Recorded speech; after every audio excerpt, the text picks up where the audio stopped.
दोस्तों, इस दुनिया में मौजूद हर शख्स खुश रहना चाहता है। हर शख्स ये चाहता है कि उसकी ज़िंदगी खुशियों से भरपूर हो। हर शख्स ये चाहता है कि उसकी ज़िंदगी में उसे कोई परेशानी ना हो और वो सुकून से ज़िंदगी बसर करे। लेकिन दोस्तों, इस दुनिया में मौजूद हर शख्स, चाहे वो अमीर है या गरीब, उसे खुशी और गम दोनों का सामना करना पड़ता है।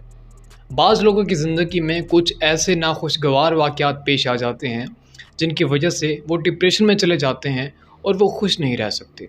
आज के इस वीडियो में मैं आपको 4 ऐसी बातें बताऊंगा जिन्हें अपनाकर आप अपनी ज़िंदगी में खुशियों को ला सकते हैं और अपनी ज़िंदगी में खुश रह सकते हैं। उससे पहले अगर आपने अभी तक मेरे चैनल को सब्सक्राइब नहीं किया तो जल्दी से सब्सक्राइब कर लें ताकि आप हमारी यूट्यूब फैमिली का हिस्सा बन सकें। स्टेप नंबर 1, अपने हाल में रहना सीखें। दोस्तों, हम में से कई लोग ऐसे होते हैं जो माजी के बारे में सोचते हैं, माजी में होने वाले नाखुशगवार वाक़यात को याद करते हैं और ख़ुद को कोसते हैं, ख़ुद को उसका ज़िम्मेदार ठहराते हैं। इसी के साथ साथ कई लोग ऐसे होते हैं जो मुस्तक़बिल के बारे में बहुत ज़्यादा सोचते हैं। हमारा मुस्तक़बिल कैसा होगा, इस जुमले ने चारों तरफ से और ऊपर नीचे से हमें घेरे में डाल रखा है। कल क्या होगा या आइंदा क्या होने वाला है, इस जुमले ने हर शख्स की नींदें उड़ा रखी हैं और हमें एक दायमी खौफ में मुब्तला कर रखा है। याद रखें, जब आपका हाल अच्छा होगा तभी आपका मुस्तक़बिल अच्छा होगा। आप अपने आज को हसीन बनाएं, आपका कल हसीन होगा। दोस्तों, साइंसदान बहुत पहले हमें आगाह कर चुके हैं कि मुस्कुराना हमारी जिस्मानी और ज़हनी सेहत पर मुस्बत असरात मुरतब करता है। इनफैक्ट, अगर आप अपने चेहरे पर एक झूठी स्माइल भी सजा लें तो आपका दिमाग धोखा खा लेता है कि आप खुश हैं। आप मुस्कुराते रहें क्योंकि मुस्कुराने पर कोई बिल नहीं आता। स्टेप नंबर 3, नई नई जगहों पे जाना।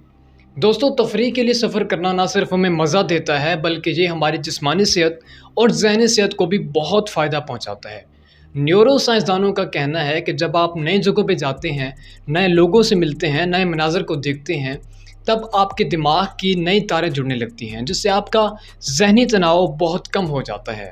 मुतअद्दिद सर्वे ये साबित कर चुके हैं कि नई जगहों पे जाना, नए लोगों से मिलना हमारे डिप्रेशन को कम करता है। अगर आप डिप्रेशन का शिकार हैं तो किसी नई जगह की सैर को निकल जाएं, आपका डिप्रेशन 80% तक कम हो जाएगा। दोस्तों, हमारे वीडियो का आखिरी और सबसे इम्पोर्टेंट स्टेप है पछतावा। दोस्तों, अगर आप ज़िंदगी में किसी ऐसे मकाम पे पहुंच जाएं जहां आपको पछतावे और ज़ख्म में से किसी एक चीज़ का इंतखाब करना पड़े तो आप बिना सोचे समझे ज़ख्म का इंतखाब कीजिएगा, क्योंकि ज़ख्म कभी न कभी ज़रूर भर जाता है लेकिन पछतावा इंसान को अंदर से खोखला कर देता है। पछतावा हारे हुए लोगों का तोग होता है, जबकि ज़ख्म हमेशा गाज़ियों को लगते हैं, फ़ातिहीन को लगते हैं। आप अपनी ज़िंदगी से काश को निकाल दें, वरना उम्र तो काश के साथ भी कट जाएगी लेकिन आपको मंजिल नहीं मिल पाएगी। ये थे मेरे 4 स्टेप्स जिन पर अमल करके आप ज़िंदगी में खुशियाँ ला सकते हैं। इसके अलावा आप 5 वक्त की नमाज़ अदा करें, अल्लाह ताला को याद करें, अल्लाह ताला का ज़िक्र करें और कुरान पाक की तिलावत तर्जुमे के साथ करें। यह आपकी ज़िंदगी में खुशहालियाँ लाएगी और आपके घर में बरकत भी लाएगी। ये थी मेरी आज की वीडियो। उम्मीद है आप सबको ज़रूर पसंद आई होगी। चैनल को सब्सक्राइब नहीं किया, जल्दी से चैनल को सब्सक्राइब कर लें। मिलते हैं एक नई वीडियो में, तब तक के लिए अल्लाह हाफ़िज़। अपना बहुत सारा ख्याल रखिएगा।